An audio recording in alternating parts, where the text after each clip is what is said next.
comptait, c'était de les tourner un peu les uns par rapport aux autres. Alors, si tu fais tourner celui du milieu par rapport aux deux autres, les deux autres, on les laisse comme ils étaient, et tu essaies de faire tourner celui du milieu. Regardez ce qui se passe. Voilà, très bien là.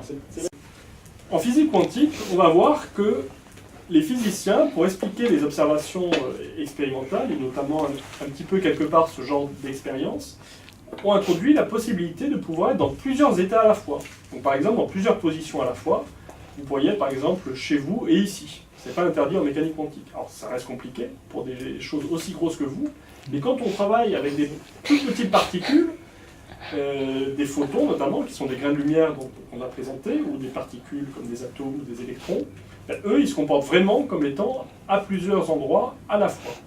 Et donc c'est ça qu'on va essayer un peu d'illustrer et que je vais essayer de vous présenter.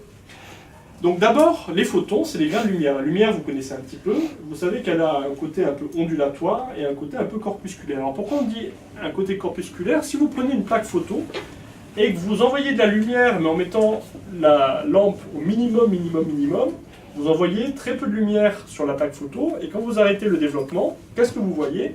En fait, vous ne voyez pas quelque chose de continu, c'est pas tout lisse. Vous voyez que ça arrive par petits grains qui sont à des endroits bien déterminés. Et chaque petit grain correspond à un photon. Et un photon, c'est un C4. On ne peut pas faire plus petit comme grain de lumière. C'est pour ça qu'on appelle ça un grain. Si maintenant j'en laisse passer beaucoup, j'augmente un petit peu la puissance de la lumière, petit à petit, il va y en avoir plus. Et ce que vous observez, c'est qu'ils ne se répartissent pas forcément tous au même endroit. Il y a des endroits où il y a un peu plus de chances qu'ils soient là, et d'autres un petit peu moins.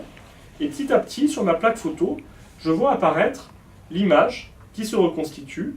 Et finalement, j'observe des zones grises, des zones claires, et je retrouve le dessin de l'image. Donc, on a des particules qui arrivent une à une, comme des grains de lumière.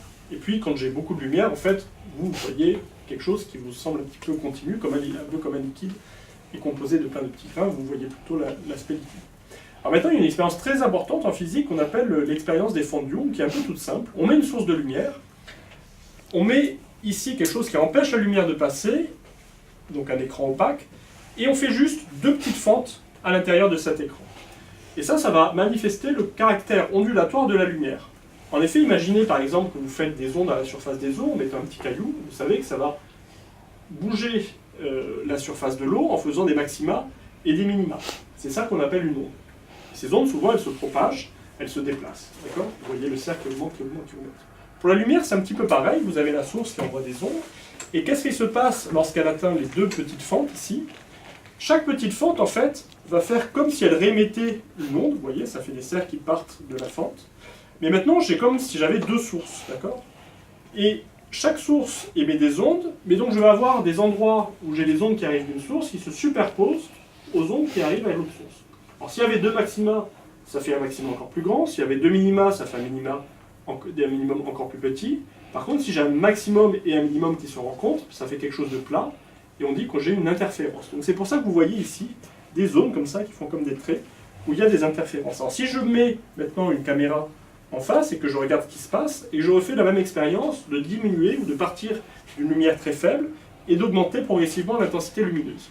Alors quand j'ai une lumière très faible, je vois comme avant les grains de lumière qui arrivent et j'ai l'impression qu'ils se disposent de manière aléatoire sur l'écran. Puis j'augmente l'intensité, je vois réapparaître ces interférences. Alors ça peut sembler un petit peu paradoxal quand on augmente progressivement l'intensité, puisque les grains de lumière, s'ils sont des petits grains, ils n'ont pas raison de se comporter comme des ondes.